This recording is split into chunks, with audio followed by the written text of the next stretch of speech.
Bien, Monsieur le Président, Madame et Messieurs les membres et experts de la Commission nationale d'évaluation des recherches et études relatives à la gestion des matières et des déchets radioactifs, c'est l'intitulé exact de la CNE 2. Mes chers collègues, je suis très heureux, particulièrement heureux de vous accueillir aujourd'hui au Sénat, dans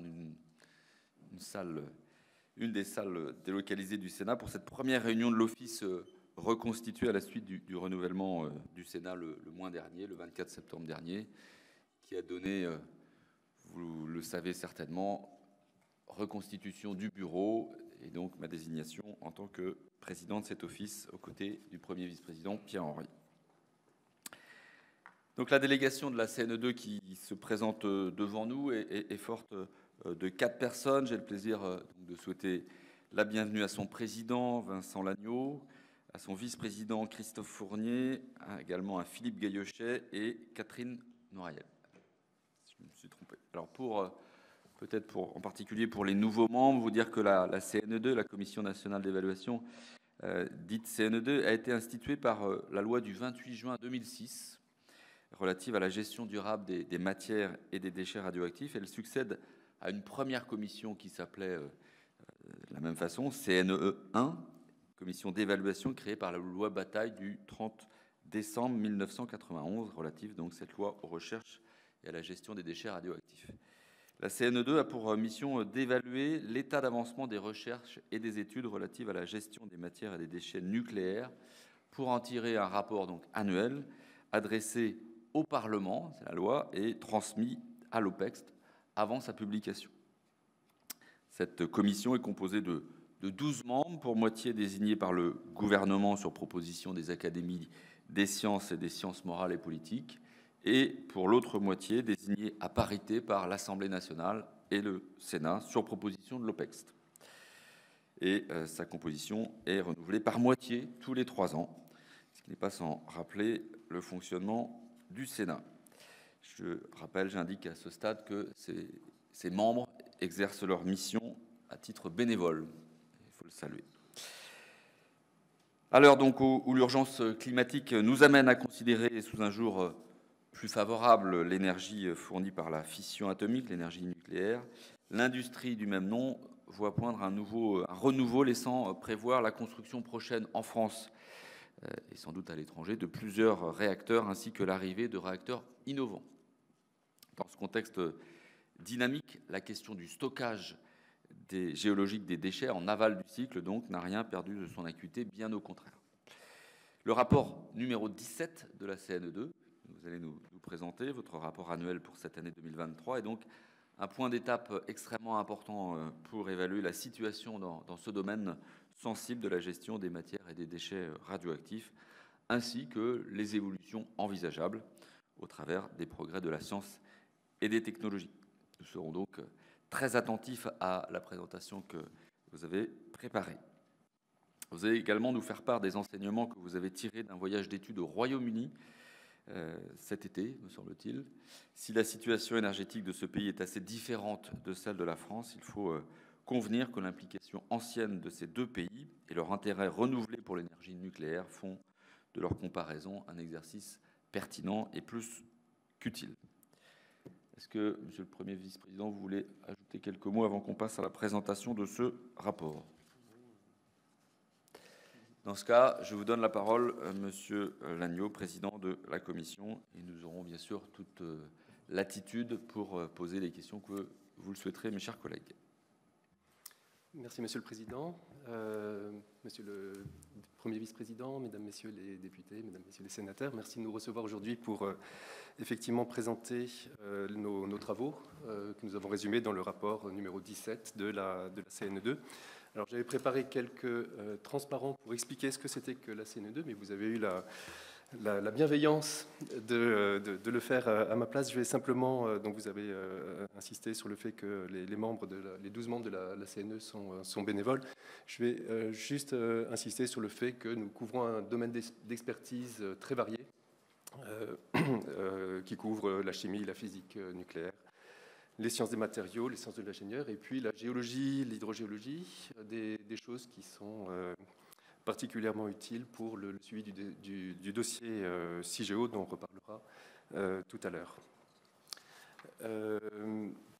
Alors, le mode de fonctionnement de la CNE, la CNE procède à des auditions toute l'année, des auditions des acteurs de la loi, le CEA, l'EDF, Orano et l'ANVA, bien sûr. Et nous effectuons aussi des visites techniques en France et à l'étranger. J'aurai l'occasion de revenir dessus tout à l'heure. Outre le rapport qu'on remet tous les ans, vous l'avez dit, c'est écrit dans la loi, nous pouvons être saisis par l'OPEC sur des sujets particuliers. C'est arrivé ces dernières années, par exemple, sur l'impact de la crise Covid sur la filière nucléaire, en particulier la partie cycle du combustible, ou plus récemment sur les nouveaux réacteurs. Alors, je vais rentrer tout de suite dans les commentaires sur le rapport 17, en éclairant quelques messages issus de ce rapport, en commençant par la partie matière nucléaire et combustible pour les réacteurs du futur. Alors, vous l'avez dit, la situation évolue très fortement sur de très nombreux projets de nouveaux réacteurs. Elle évolue également par la géopolitique et la politique nationale. Je ne reviendrai pas sur le discours de Belfort et les différents CPN qui se sont succédés depuis 1 an et demi maintenant. Des évolutions majeures dans le paysage qui appellent à des décisions. Alors, on est dans le domaine du nucléaire. Les décisions doivent être prises assez vite, vu l'urgence des différentes de ces évolutions.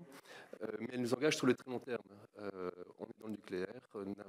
Une installation va vivre pendant 30, 40, 50 ans. D'où l'importance de regarder ça de manière très attentive. Alors, dans les études présentées à la Commission, les acteurs de la loi, jusqu'à l'année dernière, les acteurs de la loi se sont limités à des scénarios cohérents avec la PPE. C'est normal, c'est le rôle, sauf que cette PPE est en total décalage avec les nouvelles orientations à la fois politiques et géopolitiques.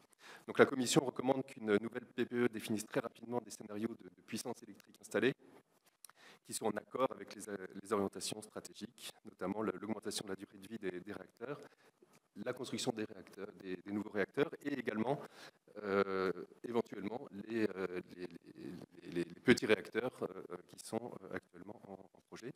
Le tout, et ça c'est le rôle de la CNE, en prenant en compte la totalité du cycle du combustible, y compris la fermeture du cycle. Alors, sur la partie matière nucléaire, la Commission souhaite insister sur les impératifs de souveraineté qui ont été rappelés par différents éléments récents. Et de ce point de vue-là, l'idée de tirer le meilleur parti des matières est quelque chose qui paraît pertinent. Alors, c'est aujourd'hui en partie réalisé par le monorecyclage en REP, qu'on fait depuis de très nombreuses années. C'est opérationnel et c'est indispensable de poursuivre dans cette voie-là. Pour les mêmes considérations de souveraineté, alors la Commission recommande premièrement de porter en priorité les efforts de R&D sur le déploiement de réacteurs à spectre rapide, qui sont les seuls à permettre la fermeture du cycle. Donc la meilleure valorisation possible des matières, que ce soit le plutonium ou l'uranium appauvri.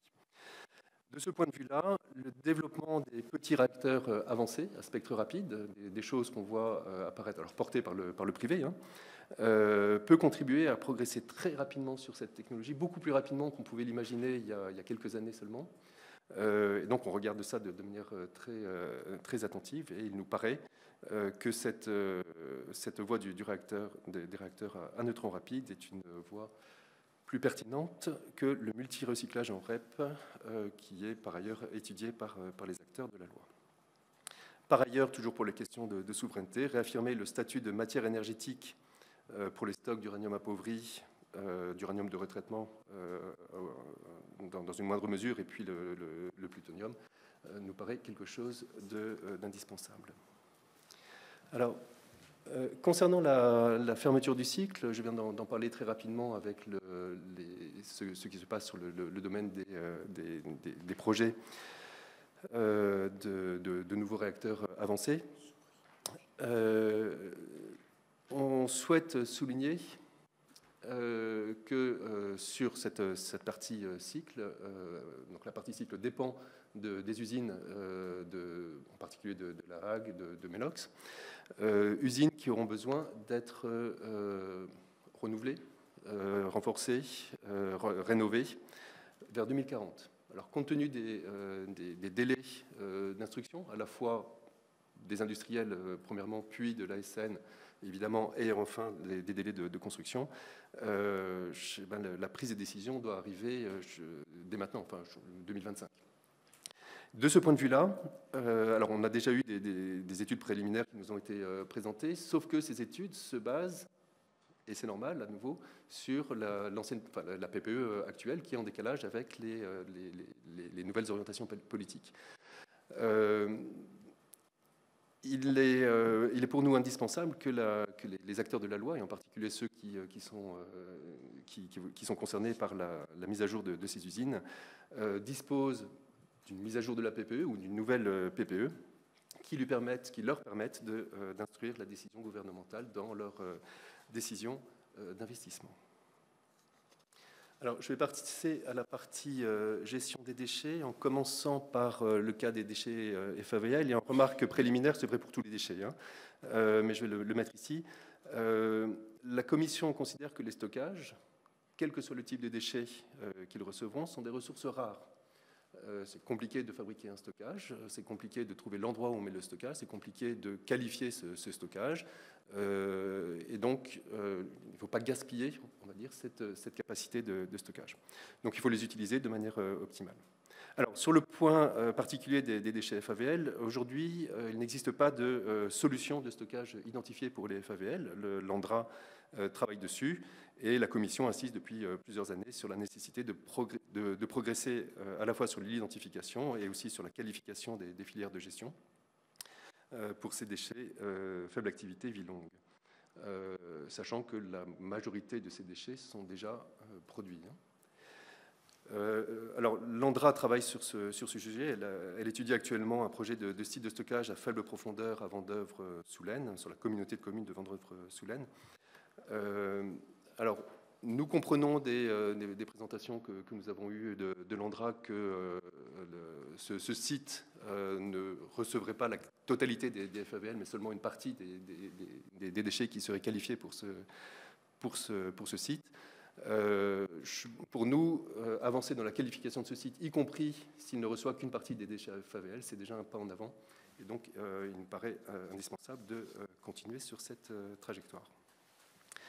Pour le cas des déchets haute activité et moyenne activité vie longue, alors vous devez savoir que l'ANDRA a déposé début 2023 sa demande d'autorisation de création pour le projet CIGEO, donc le centre de stockage des déchets de haute et moyenne activité à vie longue. Alors, cette demande d'autorisation de création s'appuie sur une très longue historique d'études et recherches, hein, plus de 30 ans de recherche, que ce soit dans des laboratoires académiques ou à l'ANDRA, évidemment, également dans des partenaires à l'étranger qui sont institutionnels ou académiques. Ces travaux ont été faits dans des laboratoires de surface, ils ont été faits également dans le laboratoire souterrain de Bure, qui se trouve exactement dans la même couche géologique que celui qui est destiné à accueillir CIGEO. Alors, conformément à la loi de 2006, la Commission doit rendre un avis scientifique sur cette demande d'autorisation de création, et nous la devons au Parlement. Alors, je vais sortir du rapport. Ceci n'est pas dans le rapport, mais il me semblait pertinent de faire un petit rappel sur la méthode d'instruction. Donc, le dossier d'autorisation de création a été déposé début 2023. L'instruction de sûreté, donc technique, a été confiée à l'ASN, qui va bien sûr s'appuyer sur son bras technique, l'IRSN. Et par ailleurs, nous avons l'instruction scientifique qui est menée par la CNE en parallèle de nombreuses concertations qui continuent sur le site. Donc l'objectif est de rendre à la fois pour l'ASN et la CNE un rapport au bout de 3 ans. Et puis ensuite, la procédure suivra avec la mise à jour de la DAC en fonction des recommandations de l'ASN, l'enquête publique et finalement l'instruction en vue du décret. Alors pour la CNE, l'instruction du dossier est en cours. On s'est emparé de mémoire 23 pièces du dossier, qui représentent une dizaine de milliers de pages. Donc nous emparons de ces pièces du dossier, mais nous avons également à notre disposition d'autres documents, des documents scientifiques, par exemple des thèses, des publications dans des revues à comité de lecture auxquelles les pièces du dossier font référence. Et puis, nous ne nous interdisons pas de faire des demandes spécifiques à l'ANDRA pour des compléments d'information sur certains points. Donc, l'objet de la CNE dans cette instruction, c'est de vérifier la robustesse des fondements scientifiques du dossier, la pertinence et la démonstration des modèles qui sont utilisés pour la démonstration, et puis plus généralement la validité de la démarche scientifique et technique, en particulier sur des parties clés du stockage.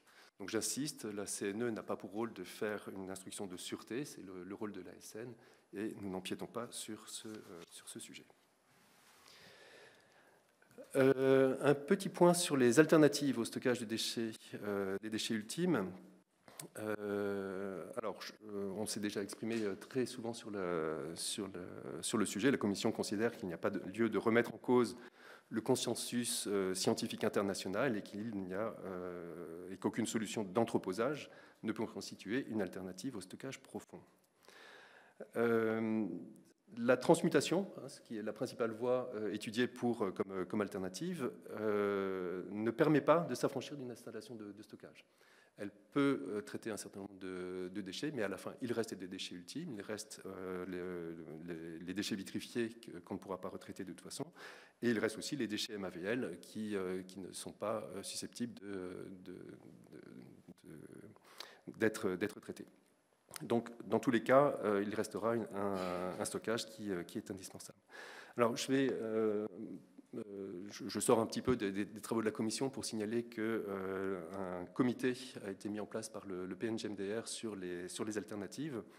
Ce comité regroupe de nombreux experts, y compris 2 personnes de la CNE qui ont été sollicitées pour ce comité, et puis la société civile qui fait également partie de ce comité du PNGMDR. Alors, les travaux sont totalement indépendants de ceux de la CNE, même si le président de ce comité est un ancien président de la CNE, mais qui a quitté la CNE depuis et qui, pour éviter les conflits d'intérêts, a totalement coupé les ponts avec nous. On suit bien évidemment toutes ces idées d'alternatives, et on l'avait déjà exprimé dans le rapport numéro 16. La CNE étudiera toutes les propositions, scientifiquement crédibles, comme alternative pour les déchets.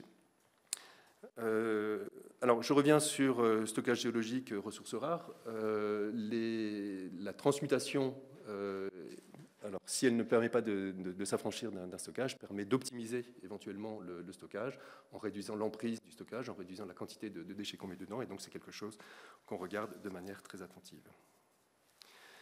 Alors, je vais passer très rapidement sur les déchets TFA qui n'appellent pas de remarques très particulières. Les déchets bénéficient déjà d'une filière opérationnelle.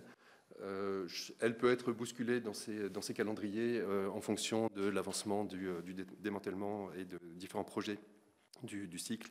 Donc, on continue à regarder ça, mais je vais garder du temps pour parler d'autre chose. Alors, je passe aux réacteurs innovants et à leur combustible.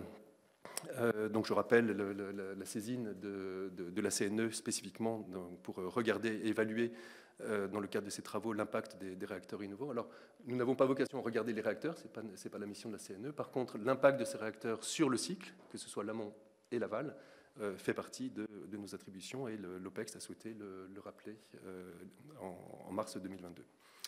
Alors, Donc il ne vous a pas échappé qu'il y a actuellement beaucoup de projets sur la scène française et internationale, hein, plus de 80 projets de petits réacteurs ou petits réacteurs innovants, SMR, AMR.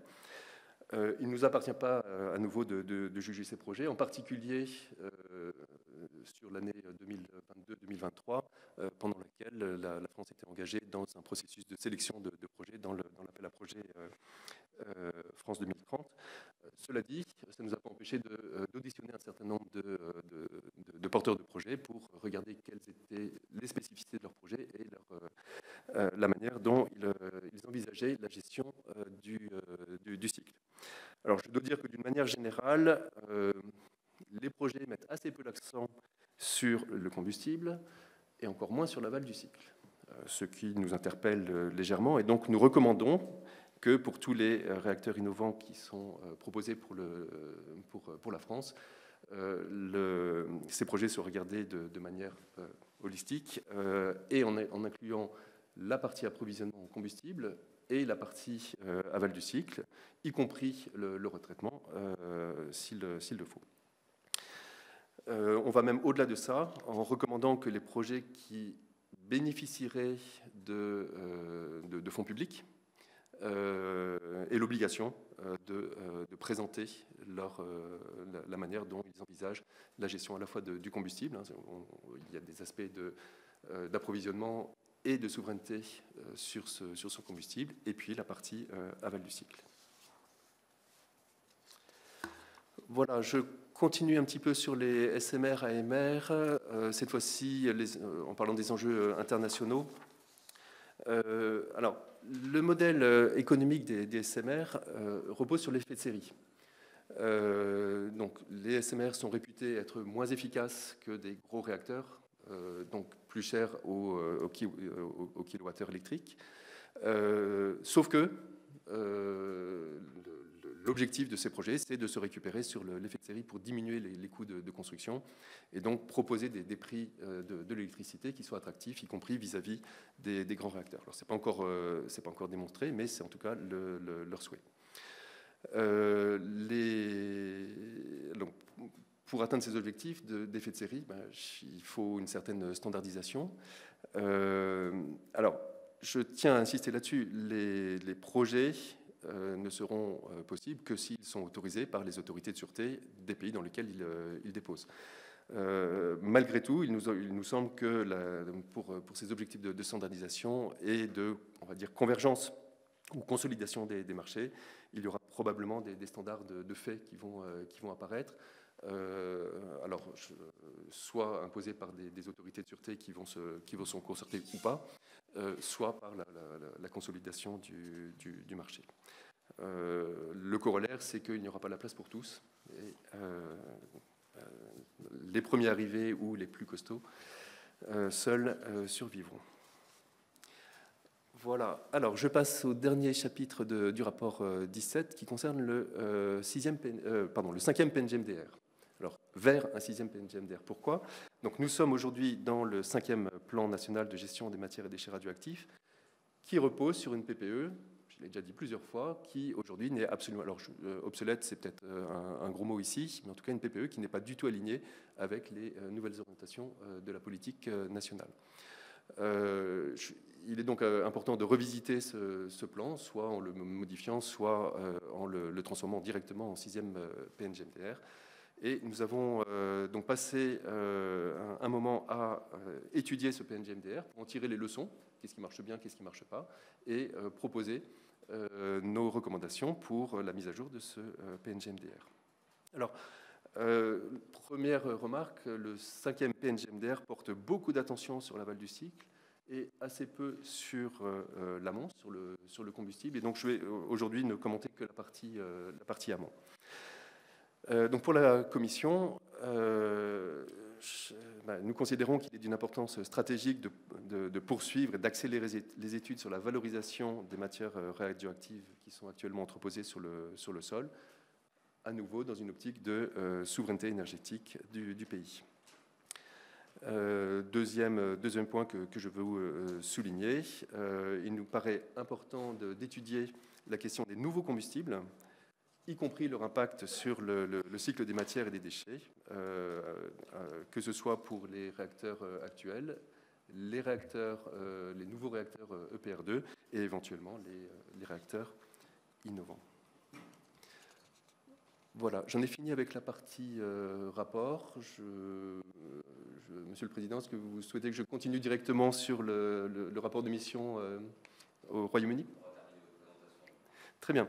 Alors, donc, mission au Royaume-Uni en juin 2023, sous les auspices d'une autre vision pour le renouveau du nucléaire. Alors, quelques éléments de situation pour le Royaume-Uni. Le Royaume-Uni s'est fixé des objectifs de réduction des émissions de CO2 et en particulier pour la décarbonation de l'électricité. Elle compte là-dessus en premier lieu sur l'éolien en mer, qui doit représenter la majeure partie de son effort, première partie, et en second lieu sur le nucléaire. Remarque annexe, aujourd'hui le Royaume-Uni, la production nucléaire, d'électricité par le nucléaire au Royaume-Uni est faite par des réacteurs AGR qui ne peuvent pas être prolongés pour des raisons techniques. Et au-delà de 2025, il ne restera qu'un seul réacteur, ancienne formule, au Royaume-Uni. D'où l'importance pour le Royaume-Uni, dans sa stratégie d'utiliser le nucléaire comme deuxième levier de décarbonation, d'accélérer très rapidement sur la construction de nouvelles centrales. Alors, le Royaume-Uni a annoncé un plan de relance du nucléaire pour les 30 prochaines années et qui repose grosso modo sur 3 volets.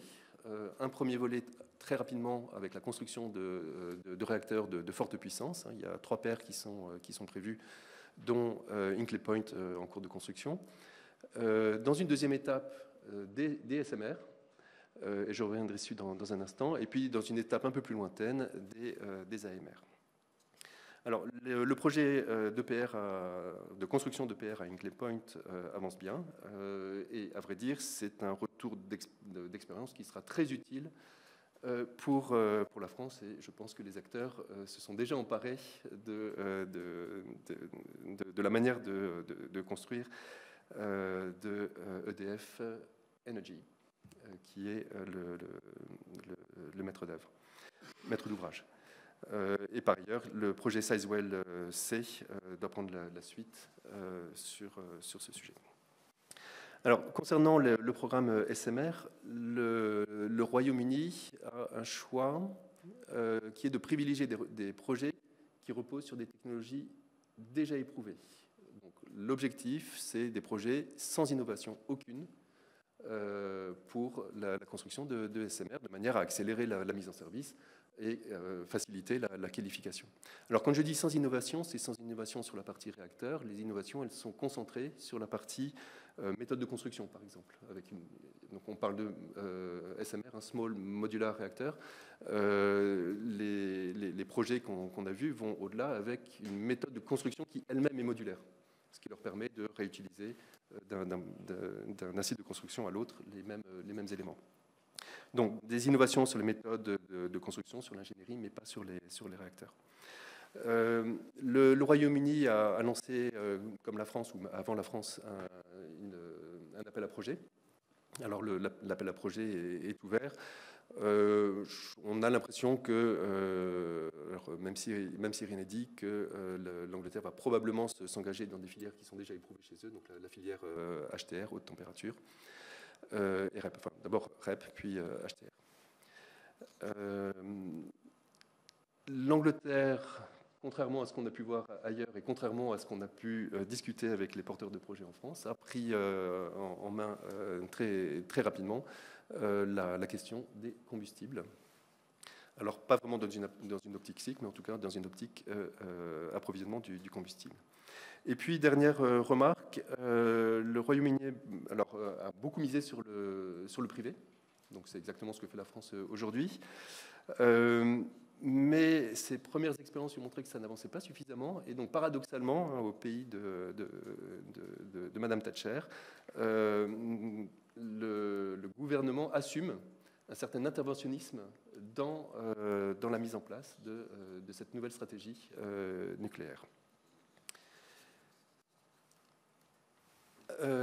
Alors, je viens d'annoncer que le Royaume-Uni regardait de manière très attentive la partie combustible. Malheureusement, enfin, en tout cas, c'est un fait, le gouvernement a choisi d'assumer l'abandon nucléaire, l'abandon du cycle fermé, excusez-moi. Alors, juste une petite incise sur ce point. Les usines de retraitement au Royaume-Uni ont fermé il y a quelques années.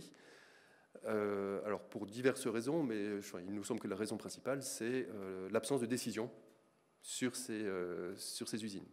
Donc, plus qu'une décision, c'est une fermeture par non-décision. Ça arrive, et en tout cas, donc, le gouvernement assume cet état de fait, et donc pour le moment est dans une optique d'abandon du cycle fermé. Je vais passer rapidement sur l'aval du cycle. Donc nous avons été visiter le site de Sellafield.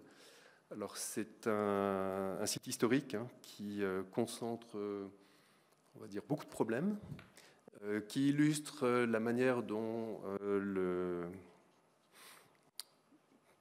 l'industrie nucléaire a fonctionné il y a quelques dizaines d'années, en laissant derrière elle un certain nombre de choses, de problèmes à régler.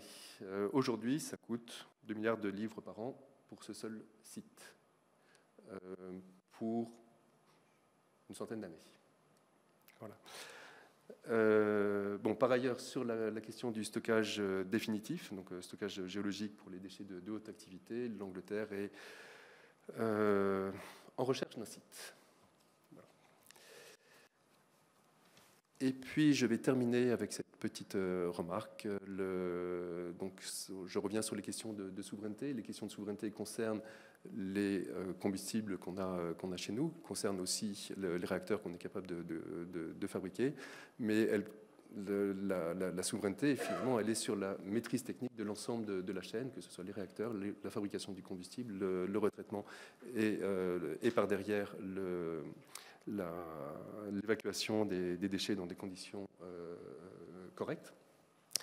Et je vais souligner que les Britanniques, de ce point de vue-là, se sont mis en capacité de disposer de cette souveraineté pour la fabrication du combustible. Ils disposent à la fois des usines de conversion et d'enrichissement et de fabrication du combustible, ce qui leur permet de maîtriser pour eux-mêmes toute la chaîne du combustible, et puis, accessoirement, de viser des marchés à l'export, en particulier pour l'Europe de l'Est. Et je pense que j'en ai fini avec ma présentation. Merci, Monsieur le Président. Merci pour ce travail. Je sais que c'est une présentation à une seule voix, mais qu'il y a derrière un travail de l'ensemble des membres de la CNE.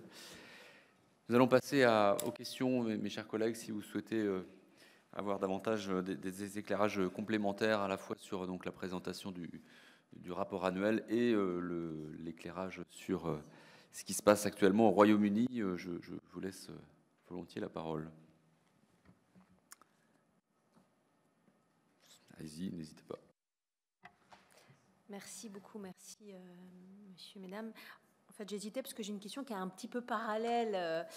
Je souhaite savoir si vous pouviez m'éclairer sur en fait le pilotage en fait des centrales nucléaires, parce qu'il me semblait que le Royaume-Uni ne pratique pas, à la différence de la France, un pilotage variable de la puissance, donc la modulation. Donc je voulais profiter que j'ai affaire à des experts pour avoir la réponse. Je suis bien consciente que je déborde un petit peu du cœur de notre échange. Mais...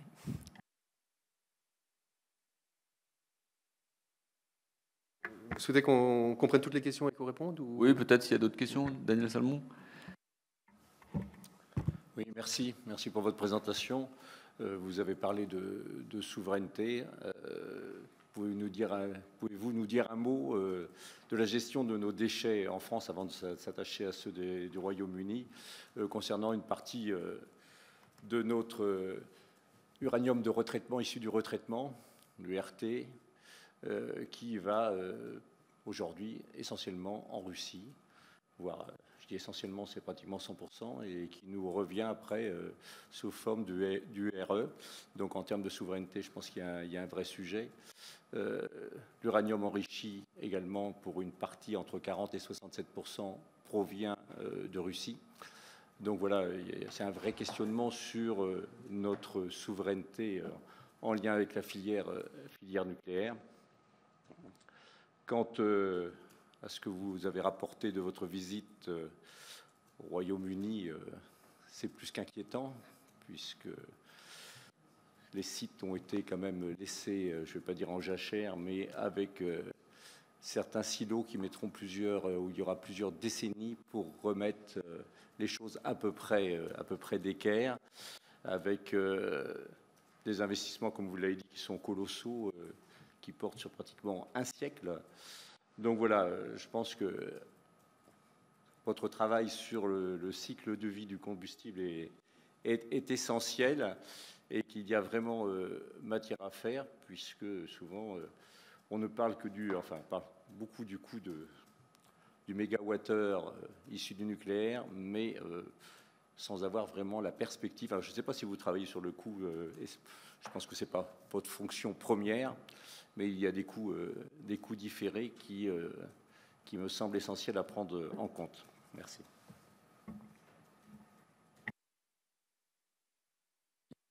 David Ross.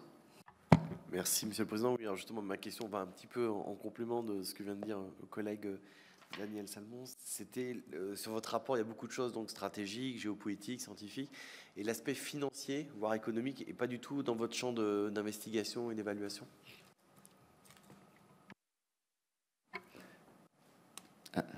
Oui, merci Stéphane. Oui, en complément de la question tout à l'heure de notre collègue Salmon, et pour reprendre un des derniers de vos propos concernant l'enquête en Grande-Bretagne, vous parliez de 2 milliards de livres par an pour traiter le site, et vous avez ajouté pendant de nombreuses années. Quel est le nombre d'années que vous estimez? J'ai déjà répondu, à 100 ans. Également, par extension du collègue Salmon, qui définitivement pose de bons sujets. Vous évoquiez tout à l'heure notamment le site d'Hinkley Point avec l'opérateur EDF. Il y a un autre opérateur qui est présent sur site, c'est l'opérateur chinois. Et donc, dans la perspective de cette dépendance au combustible, quel est, selon vous, aussi le rôle de la Chine aujourd'hui avec les avancées qu'ils peuvent avoir, notamment sur l'uranium faiblement enrichi à forte teneur, et sur les possibilités françaises aussi de coopération avec elle dans les années à venir, notamment effectivement dans le cadre du nouveau programme nucléaire annoncé. Je vous laisse répondre à cette première série de questions. On aura peut-être quelques compléments ensuite. Très bien. Je vais faire une réponse très rapide sur la question financière. Alors, on n'en a pas parlé cette année parce que nous n'avions plus de financiers, plus exactement d'économistes dans la commission. La chose est rattrapée depuis le renouvellement de la commission. Donc, on va se réattaquer à ces questions.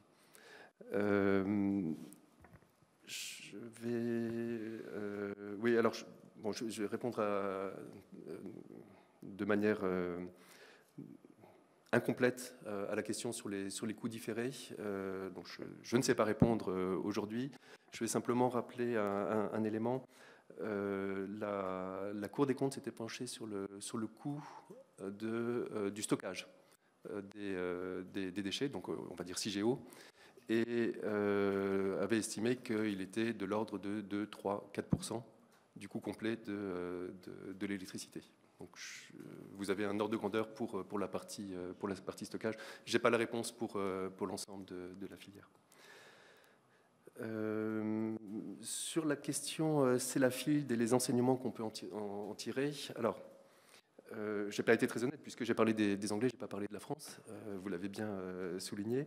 Alors, premier enseignement, éviter de recommencer les erreurs du passé. Deuxième enseignement, ne pas traîner pour faire le démantèlement, puisque attendre 40 ans, ça ne règle pas les problèmes, au contraire, ça les fait manifestement empirer. Alors, on s'intéresse au démantèlement des installations du cycle dans nos attributions de la Commission. Alors, à titre de comparaison, pour le budget démantèlement pour le CEA, de mémoire et vous me compléterez, 700 millions 750 millions environ par an. 750 millions d'euros par an. Pour le seul CEA. Ça n'inclut pas, bien sûr, Orano et EDF. Pour les seules installations du CEA, pour les seules installations du CEA, l'ordre de grandeur annuel du budget d'assainissement et démantèlement est de l'ordre de 750 millions d'euros. Alors je parle de CEA parce qu'on a regardé en détail ce qu'il faisait. Un premier enjeu qui est de réduire le plus tôt possible le terme source. Donc c'est l'opposé de Sellafield. Sellafield, on a laissé traîner pendant longtemps. Donc là, l'objectif, c'est il y a un terme source, on le retire, et ensuite, ça nous laisse le temps qu'il faut si on n'a pas les ressources, par exemple, pour traiter, sachant que le terme source est déjà retiré. Peut-être que Philippe, tu peux me parler de l'URT et puis de l'enrichissement. Alors, s'agissant de l'uranium de retraitement, ce qui est important de constater, c'est que d'abord les volumes sont relativement peu importants par rapport à la totalité de l'approvisionnement de nos centrales en combustible. Ce qu'il manque à l'heure actuelle en France, c'est une usine de conversion de l'URE. S'agissant de cette étape-là, nous n'avons pas les moyens de faire la conversion de l'URE. En revanche, en s'agissant de l'enrichissement, il sera possible d'étendre. Vous savez que Orano est en train d'étudier l'extension de son unité. C'est acté, mais donc concrètement, la construction va démarrer. Donc, il s'agit en fait d'élargir les possibilités, les capacités de traitement, d'enrichissement d'Orano, et ce problème va être réglé très très rapidement, parce qu'en fait, on ne peut pas utiliser les mêmes cascades pour l'uranium de retraitement que pour l'uranium naturel. Et donc, en fait, le sujet, si vous voulez, qui reste encore à déterminer, c'est la question de la conversion de l'uranium, donc après l'enrichissement. S'agissant encore une fois des volumes, si vous voulez, que représente l'uranium de retraitement, ce sont des volumes très faibles, puisque en fait il y a 3 réacteurs qui utilisent l'uranium de retraitement. Il est possible qu'on passe à 4, mais en tout cas il ne s'agit absolument pas de la totalité du parc en fonctionnement.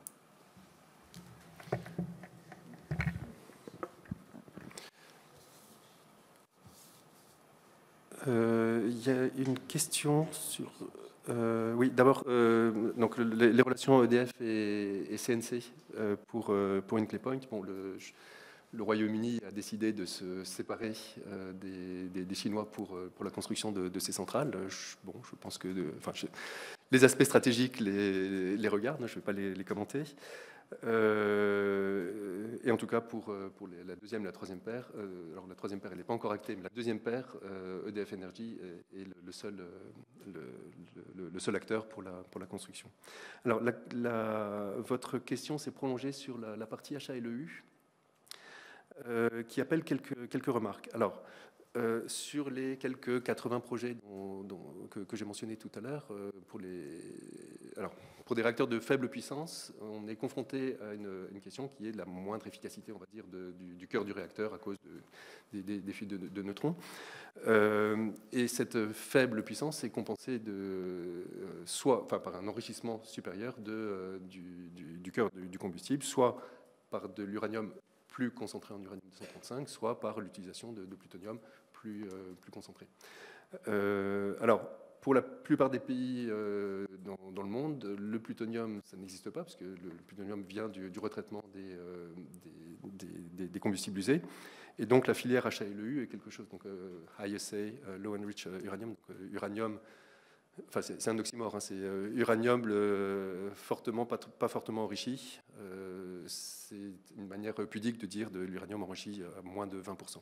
Enfin, plus que les 3-4% des réacteurs habituels et moins que 20% au-delà duquel on bascule dans quelque chose qui est réputé plus proliférant.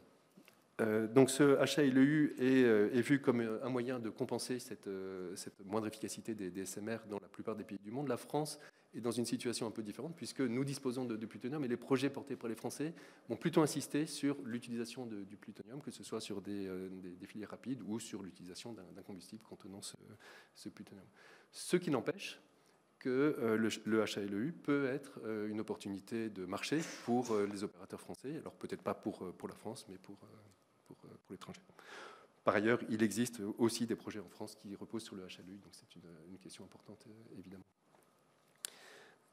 Voilà, je pense que j'ai répondu à presque toutes les questions, sauf le pilotage des centrales nucléaires. Et alors, même si nous sommes experts dans le domaine, je pense que ça dépasse notre expertise. Je peux pas, juste parce que j'avais entendu que la modulation, en fait, donc la gestion variable de la puissance, impactait le fonctionnement des centrales, puisque ça implique qu'il faut les arrêter, ou voilà. Et donc les coûts aussi derrière. C'est pour ça que je voulais savoir un peu quelles étaient les pratiques et est-ce que c'était de nature finalement à impacter les objectifs qui sont des objectifs de production et des objectifs de coût de l'énergie. Alors effectivement, les réacteurs de forte puissance sont réputés ne pas aimer les excursions de puissance. Donc on arrive à faire de la régulation ou de la compensation de réseaux avec, mais ils n'ont pas été conçus pour ça. Beaucoup de petits projets, de projets de petits réacteurs, eux, insistent justement sur la capacité sont conçus pour compléter venir en complément des énergies renouvelables intermittentes. Donc ça fait partie de la conception d'un certain nombre de projets. Voilà. Je suis conscient de ne pas avoir répondu à votre question complètement, mais voilà, vous avez quelques éléments. Arnaud Bazin voulait poser une question. Merci, Monsieur le Président. Quand nous avons des entreprises sur nos territoires qui utilisent des produits dangereux, elles sont astreintes par réglementation à faire des études de danger, justement, qui sont présentées plutôt aux élus locaux, avec des conséquences sur la population. Je voulais savoir si dans vos travaux, vous avez été amené à examiner d'éventuelles études de danger autour de sites de stockage, même provisoires, parce que là, on ne parle pas de stockage souterrain. Et je voulais savoir si ces études de danger intègrent des hypothèses terroristes, parce que malheureusement, le monde dans lequel nous vivons est de plus en plus dangereux. Et on peut tout imaginer, y compris précipiter des aéronefs sur des zones de stockage extérieures, etc. Donc, plus généralement, est-ce que vous pouvez nous dire ce qu'il en est de ces études de danger sur ces stockages ? Je vais peut-être compléter cette question par une série de questions personnelles, avec quelques observations aussi sur votre présentation et des remarques sur la comparaison avec le Royaume-Uni. D'abord, évidemment, vous rejoindre sur l'urgence d'une nouvelle PPE, d'une programmation pluriannuelle de l'énergie qui nous était annoncée, chers collègues parlementaires, avant l'été, puis avant la fin de cette année 2023, et compte tenu de l'agenda parlementaire dont nous avons connaissance, que je ne vois pas poindre dans nos travaux parlementaires. Donc je rejoins évidemment votre inquiétude, parce que ce n'est pas seulement un texte, avec des orientations de production énergétique, c'est aussi des obligations. Je rappelle qu'aujourd'hui, l'État français est ni plus ni moins hors la loi par rapport à sa propre loi. Nous sommes, depuis la loi de 2006, sur une obligation de fonctionner avec un cycle fermé. Le cycle fermé ne peut se réaliser qu'avec des neutrons rapides, la filière des neutrons rapides. Et aujourd'hui, nous avons abandonné, faut-il le rappeler, en 2019, cette filière des neutrons rapides avec le projet Astrid qui avait été initié il y a maintenant plus d'une décennie. Donc c'est extrêmement... Et ce texte-là est toujours en vigueur. Donc on a un vrai sujet de conformité, si je puis dire, de nos objectifs avec la réalité des pratiques de la filière nucléaire que nous proposons dans notre pays. Donc le sujet de la programmation pluriannuelle de l'énergie est vraiment essentiel. Je rappelle aussi que dans cette optique de cycle fermé. La transmutation est un élément absolument essentiel. J'aimerais bien peut-être que vous nous rappeliez dans quelle mesure cette transmutation permet de réduire la quantité de déchets à retraiter, parce que on se pose des questions sur la gestion de nos déchets en aval. Bien sûr, la question amont est importante, mais en aval, c'est extrêmement important. Vous évoquiez par exemple l'absence de filière sur les FAVL, sur les déchets de faible activité à vie longue. Peut-être que les décisions sont encore pas programmées, mais en tout cas, on peut reconnaître les décisions successives du pays pour traiter ce qui n'a pas été fait, pour traiter nos déchets, ce qui n'a pas été fait. On le voit sur le Royaume-Uni avec les problèmes que ça pose aujourd'hui. Donc, nouvelle PPE essentielle, transmutation. Faut-il à un moment donné, oui ou non, confirmer notre orientation vers un cycle fermé et donc vers des neutrons rapides et donc relancer des recherches, ou bien tout simplement prendre un concept, pour ne pas dire un process industriel qui est déjà éprouvé dans d'autres pays. Deuxième point, c'est presque de la sémantique, mais tous les spécialistes qui travaillent sur le sujet savent que ça n'en est pas. D'abord, je réfute l'expression de prolonger la durée de vie des réacteurs, puisque la durée de vie d'un réacteur n'a jamais été fixée. Il n'y a pas eu d'obsolescence programmée sur les réacteurs nucléaires. Nous luttons les uns et les autres contre l'obsolescence programmée dans un tas de domaines. Il n'y a pas eu d'obsolescence programmée avant l'heure pour les réacteurs nucléaires lorsque le plan Mesmer a été initié dans les années 70. Simplement, ça a été exprimé d'ailleurs comme ça par les ingénieurs, nous sommes tranquilles pendant 40 ans. Donc je voudrais il faut trouver une formulation pour dire nos réacteurs sont en capacité de fonctionner encore pendant de longues années, mais nous ne sommes pas sur le sujet de la fin de vie avant l'heure. C'est un sujet qui va nous occuper nos travaux parlementaires, mais il n'y a pas ce sujet de fin de vie, de prolongation de la durée de vie de nos réacteurs.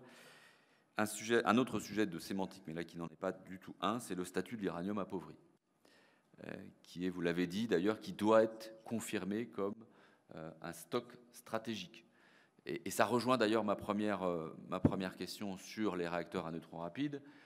Nous disposons, si ma mémoire est bonne, de 300 000 tonnes d'uranium appauvri sur même un peu plus, 350 000 maintenant, d'uranium appauvri sur notre territoire, qui, si la filière des neutrons rapides, des RNR, aboutissait, nous garantirait plus d'1 millier de production d'électricité avec des surgénérateurs qui plus est, c'est-à-dire sans production supplémentaire de déchets. Donc on voit que on sait que les sujets sont liés, et ça rejoint encore un autre point sur les réacteurs innovants. Je crois vous avoir entendu dire que c'était des réacteurs essentiellement axés sur la filière des neutrons rapides, donc plutôt sur les AMR. Et dans ce cas-là, là, il y a moins de problèmes de cycle, puisque ce que je viens de dire consiste à penser que nous avons suffisamment, et ça rejoint aussi le sujet de la souveraineté, nous avons suffisamment d'uranium appauvri sur notre territoire pour alimenter cette filière, même sur des petits réacteurs. Et puis, dernière chose, on peut se féliciter d'être dans un pays qui a pris des décisions. Peut-être que dans les décennies précédentes, on a manqué de marche en avant sur la filière nucléaire. En tout cas, on s'est préoccupé de la gestion. Cigéo est un bel exemple de prise de conscience et de nécessité d'avoir un site pour accueillir en site profond nos déchets ultimes. Et par comparaison, le Royaume-Uni peut peut-être s'enorgueillir d'avoir un réacteur qui sera développé par Rolls-Royce. Bon, ça fait chouette, mais en l'occurrence, ça ne suffit pas pour avoir une vision prospective à long terme sur la gestion des déchets.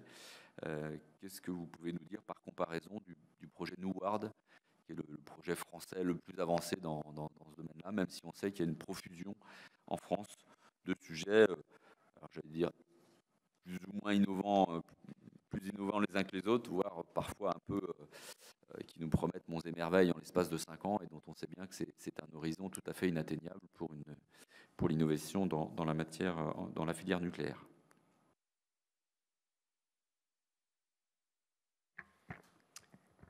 Bien, je vais prendre votre pause comme l'occasion de répondre à vos commentaires. Alors, je vais commencer par les études de danger sur les stockages. Alors, je vais faire la différence entre l'évaluation de l'évolution du stockage, sous des conditions, on va dire, normales,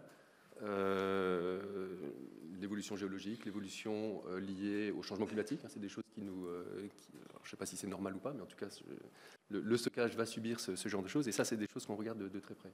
Par contre, la partie sûreté, au sens quel est l'impact des intrusions ou des actes de malveillance, nous échappe totalement. Donc ça, il faut reposer la question à l'ASN. Donc voilà la réponse que je voulais faire. Alors je vais essayer de... Je vais faire des commentaires généraux et puis essayer d'attraper les réponses que vous attendez au fur et à mesure. Donc vous avez mentionné qu'aujourd'hui la France était hors la loi vis-à-vis de la loi de 2006. C'est quelque chose qu'on a souligné devant l'OPEX d'ailleurs. Il me semble que c'était le rapport 15 ou peut-être le 14. Et j'étais dans la séance et je me souviens de visages un peu décomposés dans l'Assemblée au moment où on a dit que, je suis désolé, nous sommes hors la loi, ce qui faisait quand même mauvais genre dans ce type d'Assemblée. Alors, vous avez parlé d'Astrid. Bon, pour nous, Astrid, c'est un projet qui est abandonné, donc on n'en parle plus. On s'est désolé au moment où il a été... on a commenté ce que faisait Astrid pendant le temps où le projet existait. On s'est désolé au moment où il a été fermé. Aujourd'hui, bon, c'est du passé, donc on ne revient pas dessus. Alors, tout à l'heure, j'ai parlé effectivement des AMR. Alors, j'ai peut-être fait j'ai peut-être pas été clair là-dessus. Les AMR, donc alors, on va faire la différence entre les SMR, qui sont des réacteurs, on va dire un peu classiques à eau légère, et puis les AMR, qui sont tout le reste. Donc, dans les projets AMR, il y a des projets à neutrons rapides, mais il y a aussi plein d'autres choses. Alors, il y a des réacteurs à haute température, par exemple, qui ont pour mission à la fois d'être électrogènes, mais aussi de fabriquer de la vapeur à très haute température qui peut être utilisée pour des process industriels, y compris de la génération d'hydrogène, par exemple. Il y a des projets de réacteurs brûleurs d'actinides, spécifiquement faits pour brûler les actinides, et puis toute une autre collection, y compris des réacteurs de fusion, qui sont probablement un peu plus... à horizon de réalisation un peu plus lointain. Alors, ce qui m'amène à parler à revenir sur le commentaire sur la transmutation et les RNR. Alors, je voudrais quand même faire un point très particulier. Les RNR, ce sont des réacteurs à neutrons rapides qui ont la particularité de pouvoir consommer du combustible fertile, enfin plus exactement, ils vont brûler du plutonium ou du plutonium qui est régénéré par la fertilisation ou la capture neutronique sur de l'uranium 238, donc de l'uranium appauvri. Le but du jeu pour un RNR, c'est quand même de produire de l'électricité. Il se trouve que, en fonction de la manière dont on règle le mode de fonctionnement du réacteur, il peut produire compenser exactement la quantité de plutonium produite par rapport à la quantité de plutonium consommée. Donc il est isogénérateur. Et donc là, on est dans un cycle vertueux, un cycle fermé, dans lequel, en utilisant de l'uranium appauvri, dont nous avons des stocks à hauteur de 350 000 tonnes, nous devenons indépendants, y compris de l'amont. On n'a plus besoin de mines d'uranium, puisqu'on peut utiliser cet uranium appauvri qui fabrique le plutonium, qui lui-même sera consommé. Et voilà. Je vais faire la différence avec la transmutation. Même si on est très près, hein, la transmutation repose également sur donc des neutrons rapides. Elle est plutôt destinée à détruire, on va dire, tout ce qui est au-dessus de l'uranium dans la classification périodique. Alors, le plutonium éventuellement, mais surtout les actinides mineurs. Donc, nous considérons que le plutonium est une matière, et donc qu'il a lieu de l'utiliser de la manière la plus efficace possible dans un réacteur à neutrons rapides pour fabriquer de l'électricité, et que le problème, on va dire, pour le stockage, c'est les actinides mineurs, américium, curium et autres. Donc la transmutation vise plutôt à détruire ces actinides mineurs. Alors, quel va être l'impact de la transmutation sur le stockage? Donc j'ai dit tout à l'heure, la transmutation ne règle pas la question du stockage. On a toujours besoin d'un stockage. Pourquoi? Parce qu'un certain nombre de choses ne peuvent pas être transmutées. Donc je viendrai après sur qu'est-ce qu'on transmute, mais je redis mon message premier. les verres, les verres déjà retraités, enfin le combustible déjà retraité et donc les déchets sous forme de verre ne sont pas retraitables, on ne peut pas imaginer les transmuter. Les MAVL, donc les déchets de moyenne activité, ne sont pas transmutables. La physique n'est pas là, enfin, il n'y a pas la transmutation n'est juste pas imaginable, et encore moins pour les FAVL. Donc, on aura besoin de toute façon d'un stockage pour les verres, pour les MAVL qui sont déjà construits. Et même avec la transmutation, il reste quelque chose par derrière. Alors, qu'est-ce qui reste? La transmutation donc, peut permettre de détruire un certain nombre d'actinides mineurs, en particulier l'américium, qui est le premier visé. Ça détruira probablement pas tous les actinides mineurs, mais si on a déjà détruit l'américium, on fait un grand pas en avant parce que l'américium, c'est la partie la plus thermique des déchets. Et donc, en éliminant l'américium du déchet, le colis devient moins thermique et donc on peut concentrer les déchets. Donc le gain qu'on obtient avec ça, c'est alors on a toujours un stockage géologique pour tout le reste, mais on peut concentrer les colis, c'est-à-dire que l'emprise du stockage est bien plus faible. Ou on peut mettre plus de choses dans le même stockage. On peut le voir d'une manière ou d'une autre. Donc je reviens là-dessus, sur un stockage, c'est une ressource rare, et donc l'optimiser, c'est quelque chose de pertinent. Et donc de ce point de vue-là, la transmutation et la destruction de l'américium participent à l'optimisation du stockage. Il reste une partie d'actinides mineurs qu'on ne va pas détruire, et puis il reste tous les produits de fission qui eux aussi ne sont pas détruits. Donc à la fin, il reste quand même des déchets à stocker. Voilà pour ce commentaire. Oui, vous avez parlé des réacteurs 40 ans. Alors 40 ans par construction, oui, il y a une espèce d'ambiguïté là-dessus. Ça a été vendu il y a 40 ans, en disant « vous inquiétez pas, pendant 40 ans tout va bien ». Ça a été surtout utilisé comme variable de dimensionnement de l'amortissement. Donc il s'agissait de dire « il marche pendant 40 ans, j'amortis mon investissement, s'il va au-delà, tant mieux pour moi ». Mais je n'ai pas besoin de faire la démonstration. Et par ailleurs, je sors de mes attributions Commission nationale d'évaluation, et là je vais marcher sur les pieds de l'ASN, mais la qualification du réacteur, de toute façon, le réacteur est requalifié tous les 10 ans par la visite décennale, ou plus exactement, elle est réautorisée tous les 10 ans avec la visite décennale, y compris la visite décennale des 50 ans, des 60 ans éventuellement, ou plus. Ça dépend d'investissements qui peuvent être consentis par l'industriel. Ça dépend surtout de l'autorité de sûreté qui donne son autorisation ou pas. Voilà. Est-ce que j'ai balayé toutes vos questions? Oui, c'est le statut de l'uranium appauvri. Bon, je pense que je me suis exprimé dessus avec l'uranium appauvri. C'est une ressource pour les RNR. Et si je veux revenir dessus, Astrid, on n'en parle plus, c'est du passé, mais il y a de nombreux projets de réacteurs portés par le privé qui reposent sur des réacteurs à neutrons rapides. Et donc, même en l'absence d'Astrid, qui était vu comme le marchepied pour aller vers les RNR, les RNR peuvent revenir avec ces projets et peuvent revenir beaucoup plus vite que ce qu'on a pu imaginer il y a 2 ou 3 ans après l'abandon d'Astrid. Monsieur le Président, à propos de l'uranium appauvri, donc vous avez indiqué qu'effectivement c'est une ressource quasi inépuisable pour une filière RNR-RNA, mais ceci étant, donc d'ores et déjà, un réenrichissement de l'uranium appauvri apporterait une économie de 7 à 8 ans d'uranium naturel. Donc en fait, la première étape pourrait consister, en cas de problème d'approvisionnement sur les marchés internationaux, elle pourrait consister donc à réenrichir l'uranium appauvri et donc en fait de suppléer les fournitures d'uranium naturel pendant 7 à 8 années. Donc ça c'est la première chose. Et par ailleurs, concernant le problème de la sémantique sur le prolongement de la durée de vie, EDF appelle donc les opérations correspondantes le grand carénage. Et donc, en fait, ne fait pas d'hypothèse sur la durée, effectivement, d'exploitation des centrales. Ceci étant, il y a quand même un horizon qui est l'horizon américain, où pratiquement on table sur des durées d'exploitation d'à peu près 80 ans.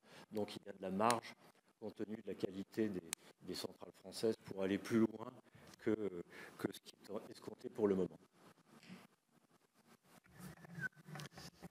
Oui, et ma collègue me signale que je n'ai pas parlé de Newhard. Nous n'avons pas évalué le projet Newhard, puisque la partie réacteur du projet Newhard, c'est à d'autres personnes de faire ça. Je vais commenter la partie cycle. Sur la partie cycle, ça ne nous pose pas de problème particulier, puisque le combustible est quasiment le même que celui des REP habituels, enfin de l'EPR. Il est un peu plus enrichi, mais ça ne change pas fondamentalement les choses. Donc il ressemble beaucoup à celui des EPR. Et donc, pour la fabrication et pour l'aval du cycle, ça ne pose pas d'enjeu insurmontable, on va dire. En tout cas, ce que nous avons constaté en comparant Newhard et le réacteur Rolls-Royce, c'est que donc, le projet Rolls-Royce véritablement utilise des technologies qui sont complètement éprouvées. Et s'agissant de Newhard, il y a 3 innovations qui sont peut-être susceptibles d'apporter des gains de compétitivité, mais qui sont également possiblement facteurs de retard par rapport à la concurrence étrangère.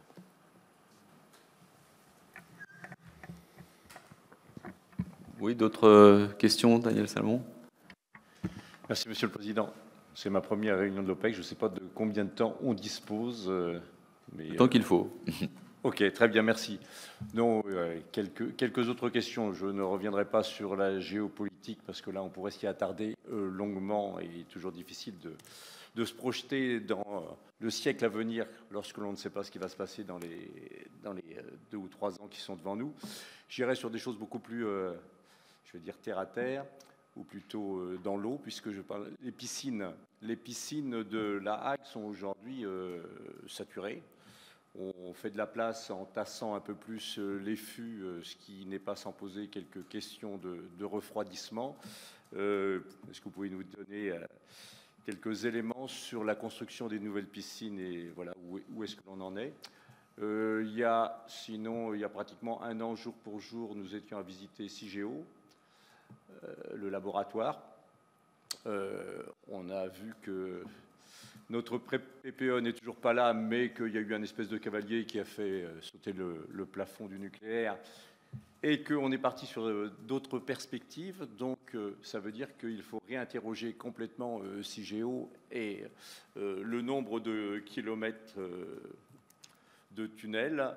Voilà, qu'est-ce que vous avez comme information et sur les potentialités donc, sur Cigéo. Sinon, on a parlé de l'uranium de retraitement.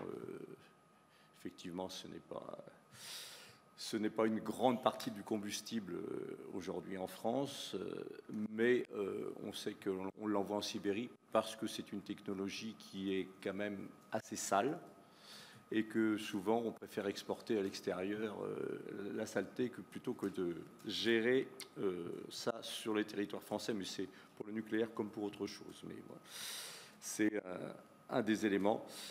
Sinon, si j'ai bien compris, vous vous occupez quand même de tout le cycle et donc l'uranium naturel également. Aujourd'hui, on importe quand même plus de 40%, ça vient du Kazakhstan et Ouzbékistan, en passant par la Russie. Donc là aussi, quelques questions de souveraineté, même si j'entends bien qu'on a un gros stock d'uranium appauvri. Mais là aussi, quel est le coût lorsque l'on repart de l'uranium appauvri pour le réenrichir, mais qui va être beaucoup plus long à réenrichir puisqu'on l'a déjà appauvri? Et quel est aussi, un jour, il faut se poser la question de bilan énergétique de tout ça. Voilà, je m'arrêterai là sur ce petit flux de questions. Merci. Et je rejoins évidemment les préoccupations de Daniel Salmon sur l'urgence de faire aboutir le projet Cigéo, puisque on sait qu'on est dans la phase terminale pour faire aboutir le projet. Donc il serait inconcevable de ralentir ce projet-là, moi aussi je comprends bien, et même d'envisager un autre projet si les besoins s'en faisaient sentir. J'avais une question que je ne vous avais pas posée sur le cycle. Vous disiez tout à l'heure sur les renouvellements des installations de retraitement, c'est 2025 la date butoir pour pouvoir être opérationnel en 2040. Ça veut dire que c'est ce temps-là que vous estimez, 15 ans, nécessaire en France pour faire aboutir un projet. Ça veut dire pour purger tous les recours éventuels sur ce type de sujet. Bien, je vais passer la parole à Christophe pour la partie piscine, et puis je reviendrai sur CIGEO. Bien. Bon, en ce qui concerne les piscines, il y a effectivement un engorgement progressif des piscines, y compris de la Hague, avec un certain nombre de mesures que vous avez citées, bon, qui sont évidemment étudiées avec tous les aspects sûreté afférents, mais qui ne permettent de traiter la question que pour quelques années. EDF a présenté un projet de piscine centralisée de plus grande capacité qui suit son cours et qui pourrait être mise en service quelque part vers le début des années 2030 ou le milieu des années 2030, ce qui est suffisant pour éviter l'engorgement des piscines. Encore faut-il effectivement que ce projet puisse être mis en œuvre à La Hague complètement. Ce projet est tout à fait majeur vu de la Commission, en particulier parce que nous estimons que l'entreposage sous eau des combustibles usés est tout à fait préférable à l'entreposage à sec. L'entreposage à sec qui est étudié par ailleurs comme mesure transitoire, qui est parfois prôné parce que largement utilisé à l'étranger. Et là-dessus, la situation est claire. L'entreposage à sec en sûreté est tout à fait possible à démontrer à l'étranger. Ce qui n'est pas démontré à ce jour, c'est la capacité d'ouvrir ensuite la boîte pour récupérer le combustible et le mettre dans un cycle industriel de traitement. On n'est pas certain que le combustible sera manipulable. À telle enseigne qu'aux États-Unis, les Américains envisagent carrément de prendre le conteneur d'entreposage et de le stocker tel quel. Comme ça, on n'ouvrira jamais la boîte. C'est la raison pour laquelle, en particulier pour les MOX qui sont plus chauds, la CNE estime qu'il y a besoin d'études complémentaires sur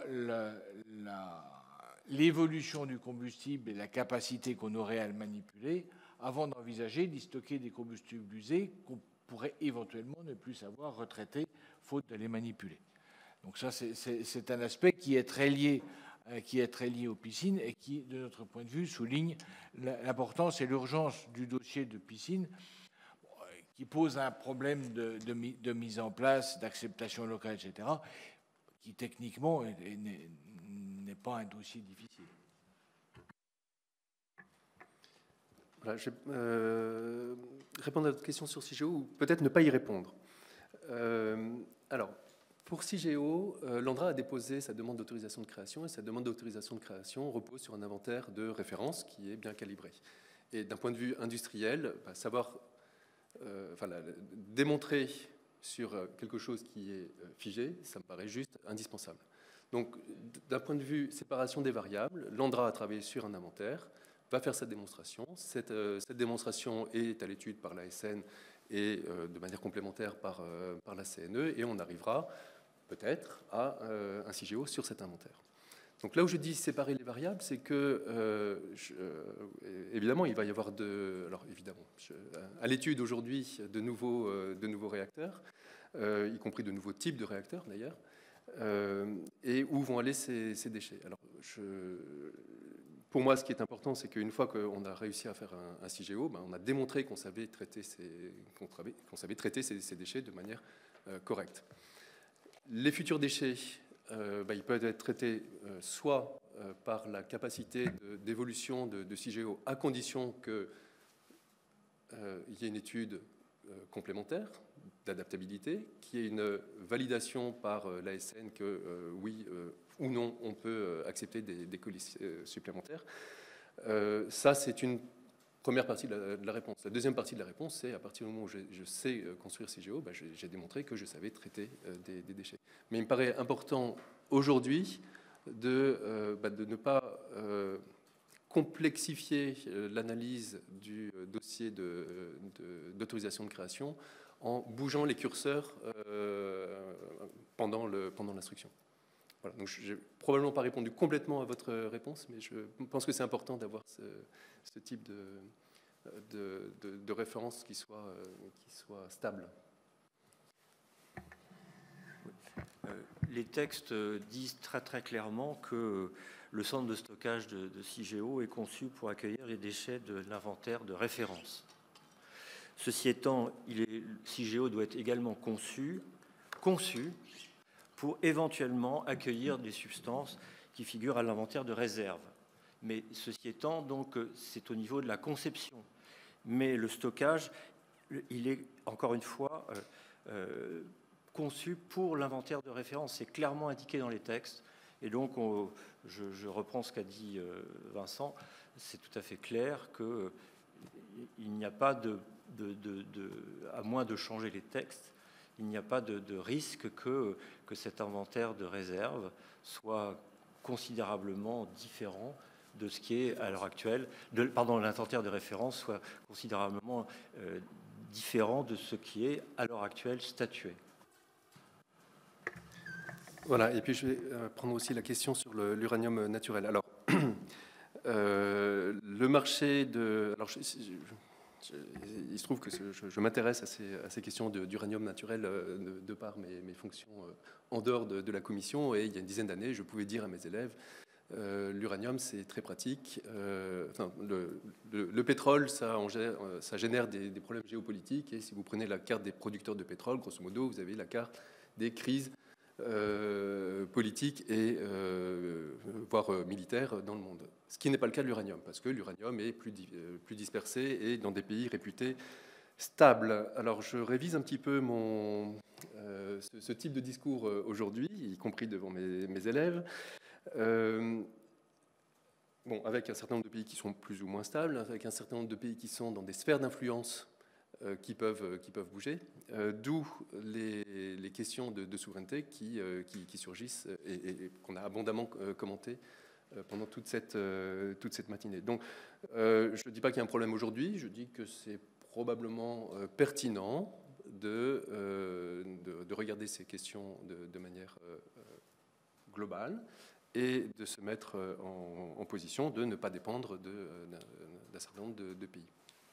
La question se complique par ailleurs avec une consommation d'uranium qui doit augmenter très significativement dans les quelques dizaines d'années qui viennent, enfin sans aller à l'échéance du siècle, hein, sur les 20 ans qui viennent. Regardez les projets qui sont en cours en Chine et en Russie, et on a une consommation d'uranium qui doit augmenter d'un bon 30% dans les 10-20 prochaines années. Je reviens sur le coût du réenrichissement. Alors, tout à l'heure, on a dit l'uranium appauvri, c'est une matière au sens où ça peut être utilisé pour les RNR. C'est également une matière au sens où on peut la réenrichir. Et de ce point de vue-là, alors on peut le voir de deux manières. Certaines sociétés utilisent déjà le réenrichissement de l'uranium appauvri en fonction des conditions du marché.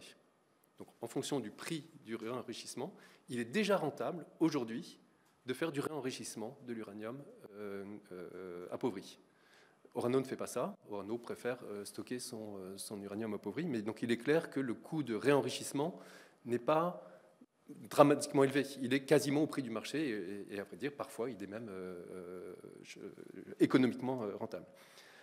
Côté bilan énergétique, c'est pareil. Le contenu énergétique de l'uranium est tellement gigantesque que, quoi qu'on fasse par derrière, le rendement énergétique est toujours très efficace. Donc la question n'est pas ici.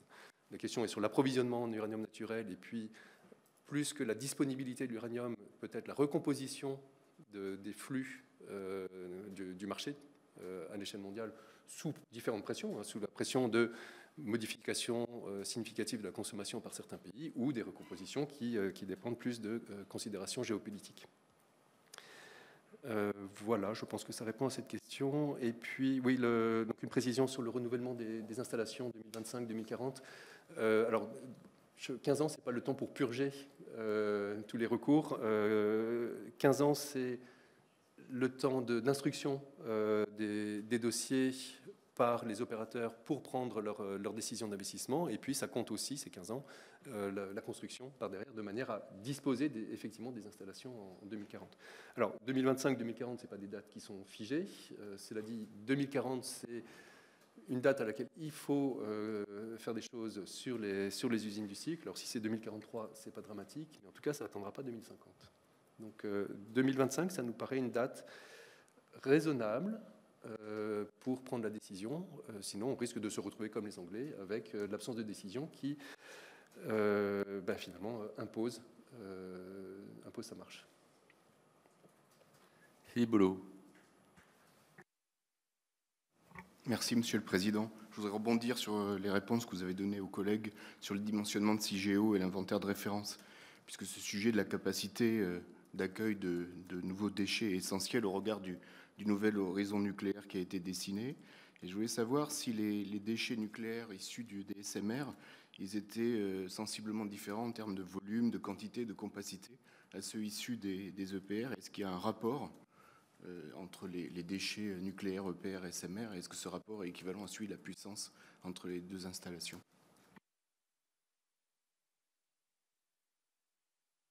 Vas-y, Monsieur le Président. Bien, alors sur les SMR, donc pour Neward, pas de grosses différences. Neward et EPR, on va dire, ça ne change pas les fondamentaux. Pour les autres, à voir. Alors, il y a déjà une étude qui a été menée par l'Académie des sciences des États-Unis sur les déchets générés par les SMR par rapport à d'autres. L'étude n'est pas complètement conclusive, au sens où elle dit que la quantité de déchets est un peu plus grande ou un peu plus petite, voire beaucoup plus grande ou beaucoup plus petite. Voilà, je résume de manière un peu crue. En pratique, il faut regarder point par point et regarder les technologies spécifiques. Concernant les AMR, la typologie des déchets sera totalement différente. Vous comprenez que si on a, alors j'ai parlé tout à l'heure d'un réacteur brûleur d'actinide qui repose sur un réacteur à sel fondu, ça n'a strictement rien à voir avec un combustible classique MOX ou même UOX. Et c'est en ça que dans ma partie de présentation, je trouve que s'intéresser dès maintenant à la fois à la partie combustible et à la partie aval est indispensable. Et pour moi, pour la Commission, c'est un point faible des projets. Et nous demandons spécifiquement, alors tous les projets que nous avons rencontrés, nous avons posé cette question spécifique avec des réponses qui sont plus ou moins satisfaisantes. Mais en tout cas, c'est un point sur lequel on insiste. Il faut absolument challenger tous ces projets pour qu'ils s'approprient, alors en interne ou avec d'autres acteurs, la question de la gestion des déchets.